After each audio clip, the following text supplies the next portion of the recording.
ليفل 2 هنتكلم النهارده عن preposition. البريبوزيشن معناها حروف الجر of time، يعني ايه هي الحروف الجر اللي بنستخدمها للوقت.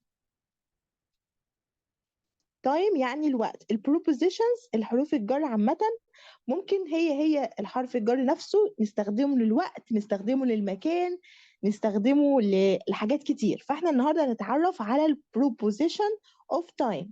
في 3 حاجات هنتكلم عنهم. اول واحد فيهم هي at. تعالوا نتكلم عن at عشان نعرف احنا امتى بنستخدم at.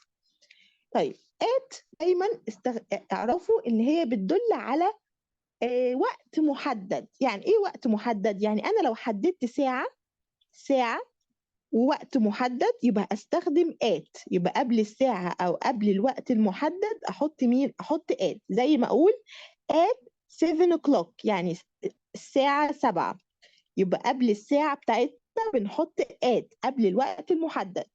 طيب ايه كمان بنستخدم فيه at؟ at بنستخدمه في اوقات اليوم، بس الاوقات اليوم القليلة. يعني ايه اوقات اليوم القليلة؟ اوقات اليوم بس اللي بتكون قصيرة. اقول لكم انا دلوقتي مثلا صحيت الصبحيه وكان في كده الظهر، جه الساعه 12 كده، او جت دلوقتي الساعه 1 كان في الظهر. الظهر ده وقت قليل قليل، مش بالنسبه لبعد الظهر لحد العصر وقت طويل، لكن وقت الظهر ده وقت صغير في اليوم، بنقول عليه at noon. يبقى اليوم، اوقات اليوم اللي بتكون قصيره بنستخدم معاها at. زي مين؟ at noon. طيب جينا بالليل مثلا وقلنا ان بالليل ده نص الليل جه، يعني الساعه 12 بتاعت نص الليل جت، يبقى اقول at midnight. midnight يبقى قبل اوقات اليوم اللي بتكون مدتها صغيره بنستخدم at. طيب في اللحظه دي برضو وقت صغير at the moment. at the moment استنى نترجم. دي في ظهرا دي معناها في الليل، في نص الليل. at the moment في هذه اللحظة. ايه كمان بنستخدم فيها at؟ بنستخدم فيها في الأوقات المحددة زي غدا، عشاء، فطار. at dinner time. dinner اللي هو العشاء، في وقت العشاء، في العشاء. أو لما أقول at lunch time في وقت الغداء.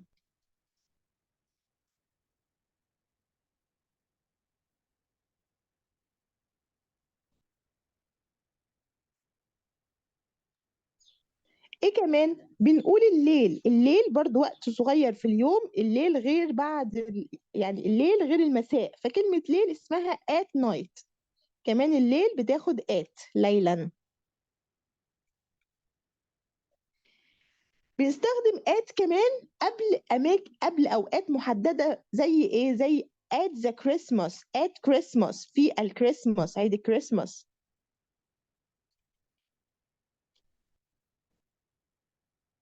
او ان انا اقول at the weekend في عطلة نهاية الاسبوع. at the weekend. يبقى تاني يا ليفل 2، امتى بنستخدم at؟ بنستخدم at لما نتكلم عن عطلة نهاية الأسبوع. أول حاجة عن الساعة، وقت محدد أو الساعة زي at 7 o'clock. أوقات اليوم اللي بتكون قصيرة زي مين؟ زي at noon، at midnight، at the moment، at night. في كمان الوقت المحدد. يعني ايه وقت محدد؟ عشاء، غدا، at dinner time، at lunch time. وقبل كمان اوقات او ايام محدده زي at the Christmas، at Christmas، at the weekend. اوكي؟ في حد مش فاهم امتى بنستخدم at؟ انا مش عايزه فهم، انا عايزه حفظ. لازم تعرفوا وتحفظوا امتى بنستخدم at. تعال ندخل بقى على البروبوزيشن التاني اسمه on. on يا حبايبي، تعال نشوف on بنستخدمها امتى. البروبوزيشن اون اول استخدام ليه بيجي قبل الايام، يعني قبل ايام الاسبوع، زي ان انا اقول on Sunday on Monday on Tuesday. on كمان بيجي قبل التاريخ.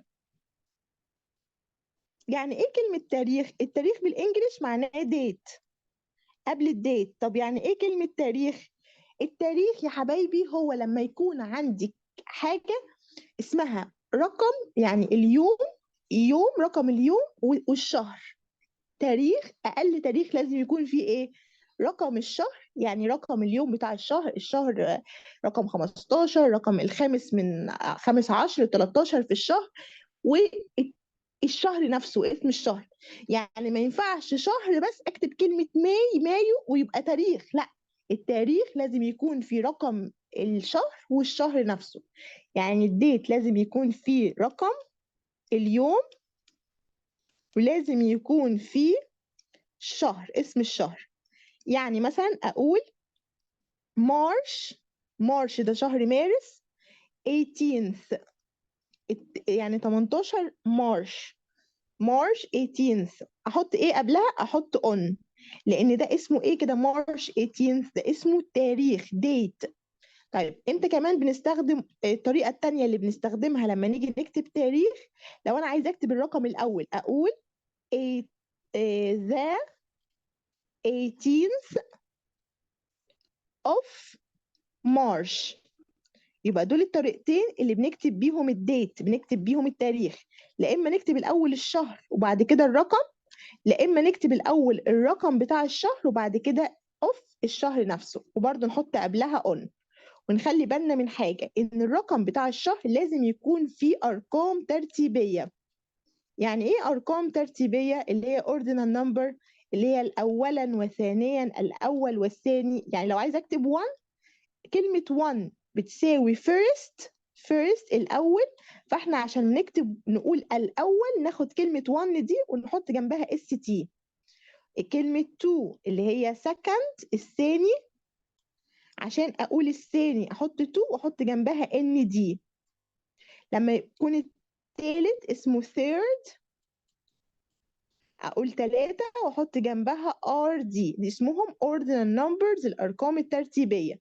من اول 4 لحد 20 بحط جنبها تي اتش، وهكذا كل اول وثاني وثالث في الشهر. سؤال، يس يا حبيبتي. يعني هو معنى واحد أو اتنين أو تلاتة ده الأول أو الثاني أو الشهر يعني؟ الاول من الشهر مايو، يعني لما تيجي تكتبي تاريخ ما ينفعش نكتب رقم عادي، لازم نكتب ordinal numbers، ارقام ترتيبيه. يعني ايه ارقام ترتيبيه؟ اللي هي اولا ثانيا ثالثا الرابع عشر الخامس عشر. فاحنا بنكتب كلمه 1 دي، بنعمل حرف 1 وبنحط جنبه اللي بتدل عليه، اللي هي لا اما اس تي لا اما ان دي لا اما ار دي، الواحد 2 3 21 22 23 31 32 33 وهكذا. وبعد كده من أول 4 لحد الرقم اللي فيه عشرينات، 4 14 24 لحد اللي فيه 30 40 50 بنحط التي اتش. اوكي يا جنى؟ وعامة أوكي. يعني الأرقام الترتيبية، يعني مش دي اللي أنا عايزة أشرحها، أنا عايزة أشرح بس التاريخ. التاريخ قبل التاريخ بنحط مين؟ قبل التاريخ كله بنحط اون. اوكي؟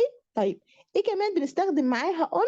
اون بنستخدمها برضو لعيد ميلادي، اللي هي يوم محدد on my birthday. on my birthday. birthday معناها عيد ميلادي.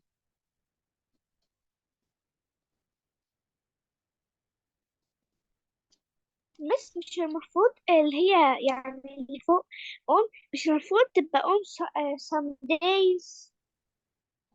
عادي يا جنى، on Sundays يعني على كل أيام الأحد.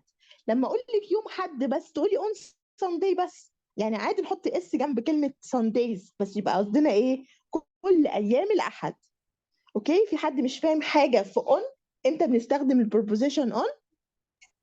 طيب يا مس. نو يا on. مس. اتفضل يا عبدو.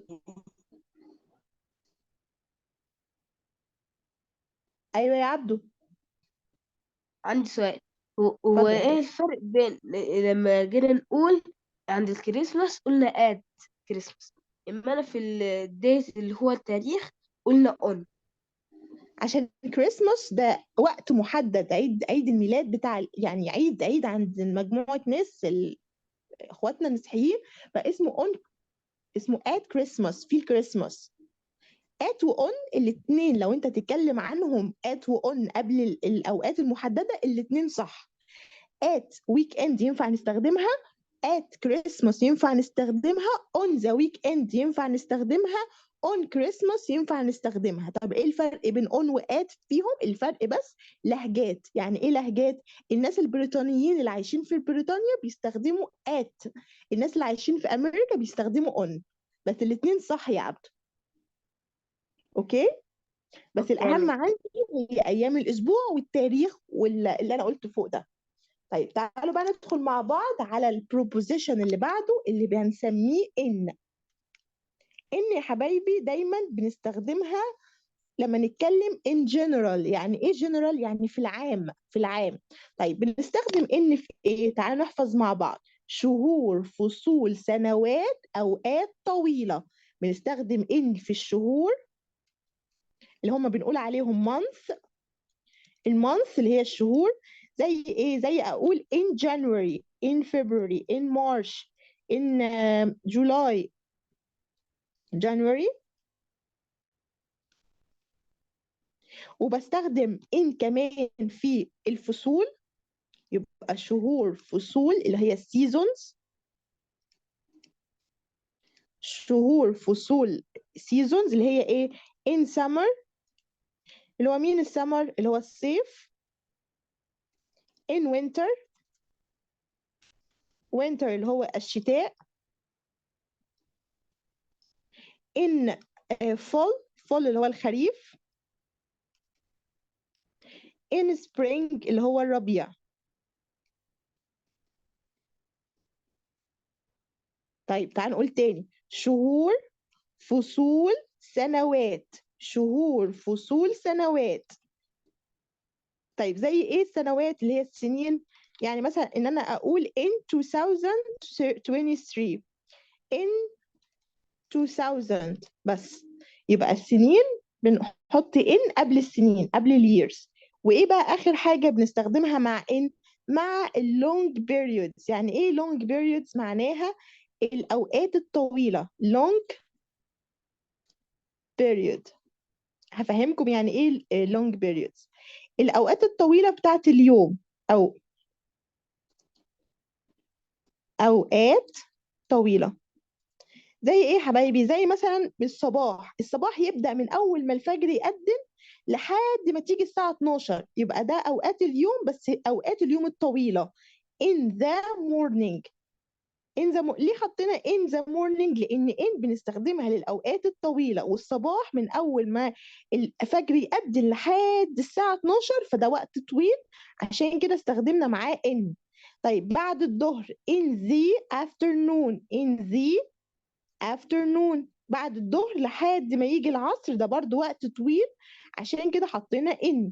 في المساء كل الليل، من اول العصر لحد العشاء وبعد العشاء كمان، كل ده اسمه in the evening، evening اللي هو المساء.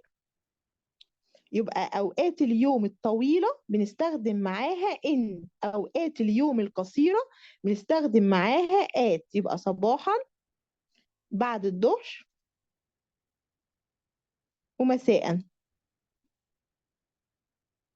يبقى تاني إن بنستخدمها شهور، فصول، سنوات، أوقات طويلة. شهور، فصول، سنوات، أوقات طويلة. شهور غير تاريخ. الشهر يا حبايبي شهر بس من غير رقم، لكن لو لقينا رقم وجنبيه شهر أو شهر وجنبيه رقم ده يتحول لتاريخ. لقينا شهر بس نحط إن، لقينا شهر وجنبيه رقم يبقى ده تاريخ نحط أون. فصول السنة تاخد اون، السنين تاخد اون، الأوقات الطويلة في اليوم برضو تاخد سوري فصول تاخد ان، السنين تاخد ان، أوقات الطويلة في اليوم تاخد ان. يبقى ان المين؟ شهور، فصول، سنين، أوقات طويلة. فصول، سوري، شهور، فصول، سنين، اوقات طويله. ان عشان بنستخدم جنرال في العام. حد كده مش فاهم حاجه في البروبوزيشنز اللي اخدناهم at وon وان؟ حد عنده ايه اي سؤال في الجزء ده؟ ليه مش طيب اوكي، دلوقتي بقى تعال نشوف الاكسرسايز مع بعض في بارت 2.